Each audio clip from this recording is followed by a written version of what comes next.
Hi guys, I figured I would just do a video on the progress here of the 500 gallon build. Tank is not here yet. I could be another month before I even see that, but I'm pretty much getting everything done. So the day it does arrive, it's pretty much all good to bring in, plug in, and turn on for the most part. Start with, obviously it weighs a crap ton. I have these 6x4s supporting the floor joists up on top, with a jack post in each corner. This is pretty much right where the tank is going to sit, directly above it, very, very close. So the four corners of the tank will be very close to the 4 poles. The poles are rated, I think, at like 18,000 pounds or something, so I don't think they have any problem. The 6x4, I'm sure, can handle itself pretty well too. It's beefy.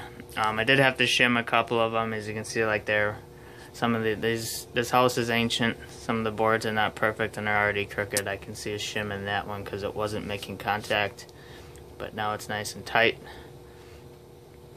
I've got them screwed in. Screwed into the floor, so that should handle the support. The exterior wall is behind that insulation there, so that's already pretty strong as it is right there. It held a 210, no problem, with pretty much no support. So, and then we got my RO unit here. It's the 150 gallon per day unit from BRS. However, I only get about half that because I'm in need of a booster pump. That's just kind of on the end of my list of things to get. I got things to me that are higher priority than getting that at its full potential, because I really don't need it right now. Everything's full and sitting full. Because I'm only at 51 PSI and I know it should be higher than that, 60, 70. So that would be the reason there. That goes into these 32 gallon barrels, which are tied together with a single output there, and it also tees off to my auto top off garbage can over here, 20 some gallon. I don't know what it is exactly, the brute can, the smaller version. It just tees off. There's a float in each one there, so they're always full for me. Then we got my J-Bow, my 4-port doser here. I got some airline tubing, and the containers for that will be directly under the water. So I'm kind of maximizing space the best I can in here. I mean, it's not really that big of a room, but yet I got quite a bit in here. I can reach everything from standing in the center walkway, which is what I was aiming for. On the right here we have the Apex Gold with some of the equipment. A single energy bar for right now. There will be another one upstairs, which the lighting system will completely consume all 8 of them by itself up there. It works perfect too, because then it's on a separate circuit up there, and yet still Apex controlled. It is a separate circuit in this room I put in from the previous system, and upstairs as well. So I actually have 2 20 amp circuits I've already ran from when I had my 210 up. So that part was already done for me. The Ethernet cable I just had to run from a different room. But yeah, we got the PM2 module and the DC pump controller from my Reef Octopus skimmer, which I have up and running in an empty stock tank. It's not really doing a whole lot right now. Besides, I can see a crap ton of air bubbles at the surface of my water. I'm not sure if I'm going to have a problem with that or not, or it's just, I suppose it's because there's not really any flow at the moment. Not until I have water rushing down from upstairs. I just have a MaxiJet 900 down in there, and the the skimmer itself circulation going right now, but the entire surface is full of air bubbles. Looks like little dancing bubbles everywhere popping. I may have to put it in a filter sock like I had previously, just so I don't be sucking up bubbles, but I won't know until it's actually up and running and I can try it and find out. and oh yeah, and by the way, it's the Regal 300 internal. It's rated for 740 gallons. And then we got my custom-made high-tech probe holder here that, yes, I left the label on. It's still on there. I got all 4 probes in there. Mainly it was for the conductivity probe to keep air bubbles away from that, because that guy will go all haywire on you if you have any sorts of air bubbles getting in there. They're kind of zip tied to the pole. That needs to be changed so it's neater. I'm going to go straight across this pole and down. The reason they're not right now is because that pipe didn't exist when I hooked these up. That wasn't there. I just did that a couple of days ago. I got my breakout box back there this time for my floats. I figured I would spend a few bucks and get the nice looking box rather than the rigged up cable I had before, which goes to my floats, which are a little PVC bracket I made. It's the same exact water level as before.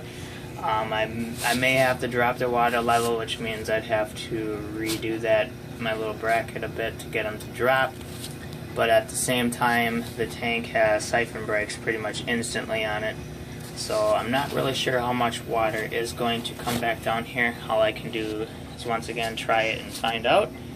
On the 2 returns, drains, I mean, 2 1.5 inch drains, 1 tees off into a 1 inch with some leftover spot flex I had just because it was kind of an angle there. I screwed up when I glued the piece, and I should have made it at more of an angle because you could see it's kind of cocked down here, but it was already glued in too late, so I just had to put an elbow to make it line back up again. But we made it work. The valve is just there so I could combine the 2 together. I suppose I didn't really need a valve there because there's one in the other room where this line goes, but it allowed me to connect the 2 together without having a coupling here.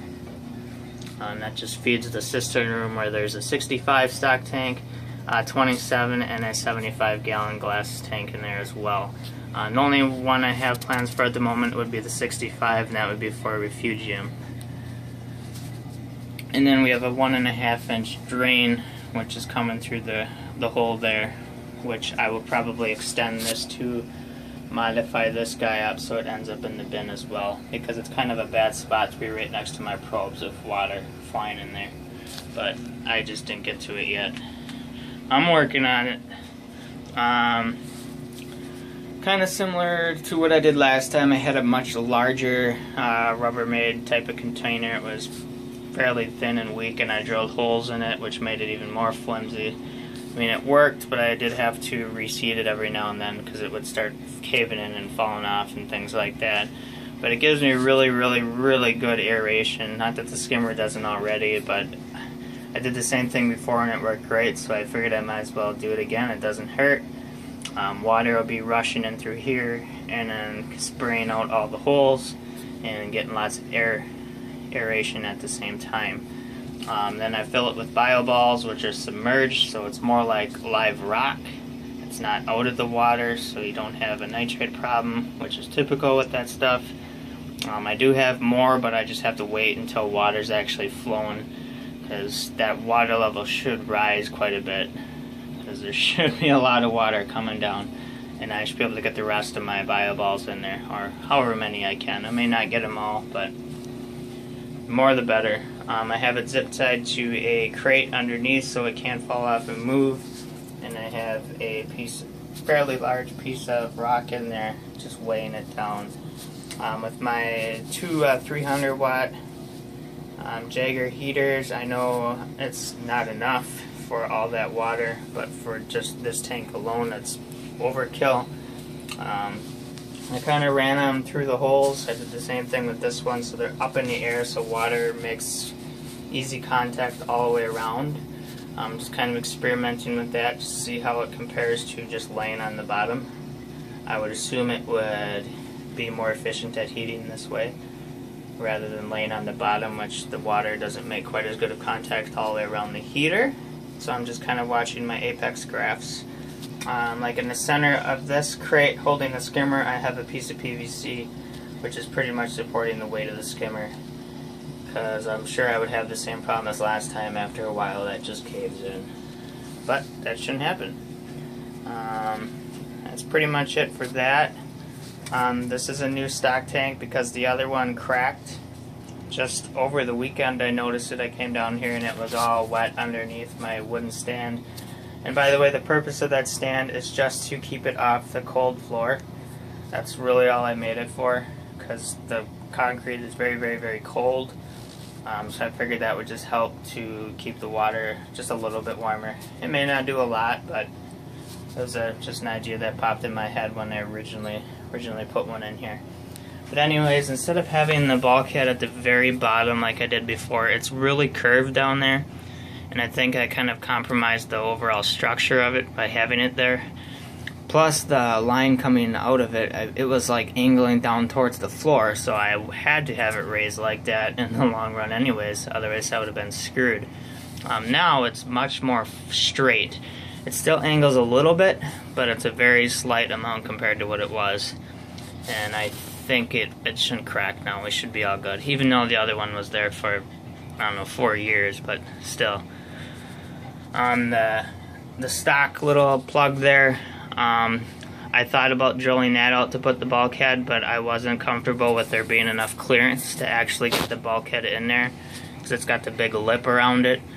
I thought it was very close, but I wouldn't know until I actually did it. I wasn't going to take the chance on a brand new tank where that lip might hit the bottom, and then I couldn't get a good seal. So I just siliconed it and tightened the shit out of it, and that's all perfectly fine.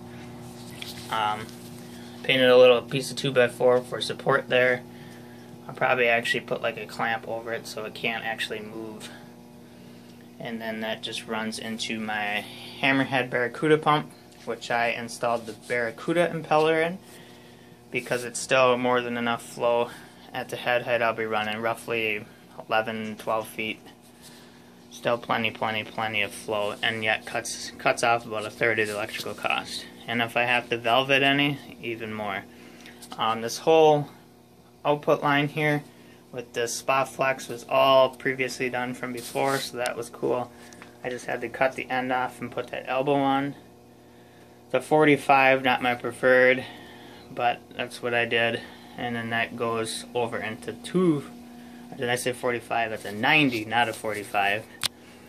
And goes to 245s, which then goes upstairs.